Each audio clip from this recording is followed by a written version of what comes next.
El informe que presentamos hoy de brecha salarial es un informe que desde el sindicato llevamos haciendo ya más de 10 años y este año lo presentamos sobre la ganancia media anual del año 2016, que son los últimos años, el último año, de datos que están consolidados por el Instituto Nacional de Estadística. Como ya sabéis, en nuestro mercado laboral hay numerosas brechas que sufrimos las mujeres, pero bajo nuestro punto de vista la brecha salarial, junto con la estabilidad del empleo, pues es una de las más importantes, ya que pues esta brecha salarial implica pues esa independencia económica que podemos tener las mujeres a la hora de desarrollar nuestro proyecto de vida. Y la brecha salarial afecta tanto en el presente como en el futuro de las mujeres, ya que la brecha salarial que podemos sufrir a lo largo de nuestra vida laboral pues también nos afecta, como hemos dicho en más de una ocasión, en las pensiones. Las primeras conclusiones que podemos extraer de este análisis que hemos realizado este año es que las trabajadoras españolas en nuestro país cobraron una media de 5.793,02 euros menos que los hombres. La brecha salarial en el año 2016, último año consolidado, insisto, se situó en el 22,35%. Ha descendido ligeramente del año pasado, que era el 22,73%. Con este dato podemos decir que los empresarios en nuestro país se ahorran al año más de 42.000 millones de euros anuales por pagar menos a las mujeres, por pagar este 22,35% menos. La brecha sigue siendo, bajo nuestro punto de vista, inaceptable. Como os decía, ha descendido ligeramente, pero este descenso no sigue conllevando ninguna mejora para nosotras en el mercado laboral. Las mujeres tenemos que trabajar más de 10 años más que los hombres para cobrar las mismas retribuciones. La brecha salarial representa que las mujeres de nuestro país son pobres. Y suena muy fuerte decirlo así, pero el salario mínimo interprofesional en España en el año 2016 era de 655 euros.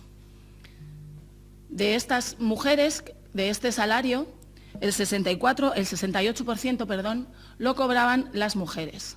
Más de 1.200.000 mujeres cobraban menos de 655 euros brutos al mes en el año 16 y solo un 32% de estos trabajadores eran hombres. Tampoco la cualificación nos afecta de la brecha salarial.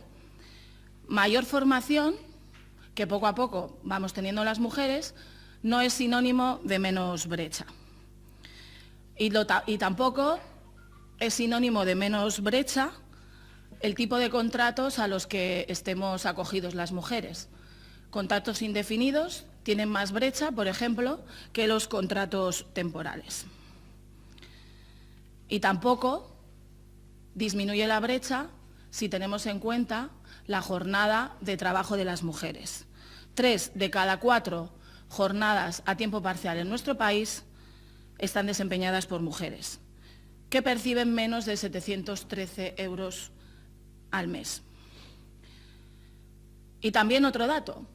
Conforme vamos avanzando en edad, más brecha existe. Por ejemplo, tenéis en el informe las mujeres de más de 65 años, que retrasan su jubilación hasta los 65 años, tienen una brecha del 50%, es decir, cobran salarios, la mitad que el salario de sus compañeros varones.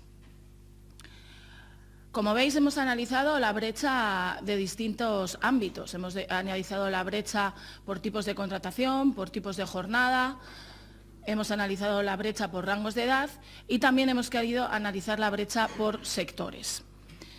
Hay varios sectores en nuestro país que superan el 30% de brecha salarial entre hombres y mujeres, como puede ser, por ejemplo, en actividades administrativas y servicios auxiliares, cuya brecha es más del 32%, el 32,61%, o también, por ejemplo, en actividades profesionales, científicas y técnicas, donde la brecha alcanza el 32,23%. Me quiero detener especialmente en un sector, en el sector de hostelería. Este sector, todos sabemos que está altamente feminizado. Este sector supone en nuestro país el 8% de los trabajadores asalariados del mercado laboral español. Y más del 62% de estos trabajadores son mujeres. Y las mujeres de este sector cobran al año 3.300 euros menos que sus compañeros varones. En su sector, y por eso me he querido detener en él, que estos últimos años ha sido uno de los sectores en nuestro país que más empleo ha creado, ya que el turismo se ha disparado en estos últimos años. Pero vemos que el empleo que se ha creado ha sido un empleo de muy baja calidad y un empleo muy precario. Y, como digo, afecta mayoritariamente a las mujeres. Por comunidades autónomas, también hemos analizado la brecha por las distintas comunidades autónomas. Asturias, Navarra y Cantabria son las que tienen las brechas salariales más altas y Canarias y Baleares las que tienen brechas salariales más bajas.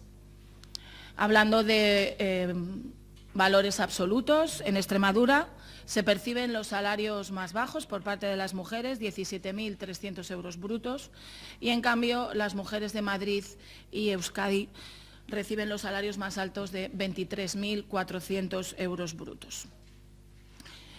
Desde la Unión General de Trabajadores consideramos importante tomar cartas en el asunto. Llevamos muchos años negociando planes de igualdad, llevamos muchos años negociando cómo reducir la brecha en los centros de trabajo.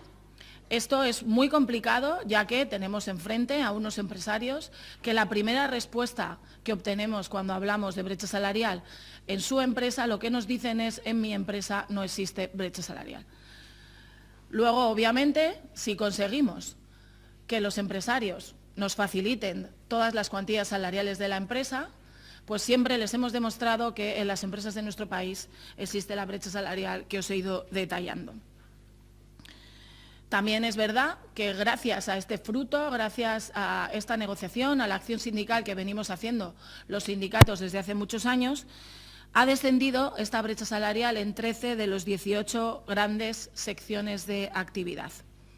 Pero, insisto, es necesario un mayor compromiso por parte de los empresarios a la hora de negociar los planes de igualdad. Estamos muy cansadas de, siempre que vamos a negociar un plan de igualdad, tener una primera reunión y que luego se nos plantee un plan de igualdad realizado por una consultora en el que, como sabéis, solo es obligatorio realizar los planes de igualdad en empresas de más de 250 trabajadores y no es obligatorio acordarlo con los representantes de los trabajadores en las empresas. Por lo tanto, desde la Unión General de Trabajadores vamos a exigir y vamos a seguir exigiendo al Gobierno que hay que modificar la ley. Hay que avanzar en esa ley de igualdad retributiva, ese proyecto de ley que está en el Congreso. Veremos ahora cómo se puede desarrollar algunas cuestiones con el adelanto de las elecciones, pero creemos que es importantísimo reducir el número de trabajadores de las empresas en las que es obligatorio tener un plan de igualdad, porque si no, tendremos trabajadoras de primera en aquellas empresas de más de 250 trabajadores y trabajadoras de segunda. Pero también creo que es fundamental, y desde la Unión General de Trabajadores consideramos que es fundamental, una ley de transparencia salarial. Esta ley de transparencia salarial, nosotros siempre hemos insistido en que no nos interesa el nombre y apellidos de lo que cobran los trabajadores o trabajadoras. Lo que queremos saber es categorías profesionales, qué salarios base, qué complementos y, obviamente, disgregados por sexos, para ver dónde realmente se produce la brecha salarial, qué clasificación profesional y qué puestos de trabajo están ocupados mayoritariamente por mujeres, que en la mayoría de los casos son las que menos salarios tienen. Y ya para terminar, otra de las cuestiones fundamentales que nos parece que tiene que actuar es la Inspección de Trabajo.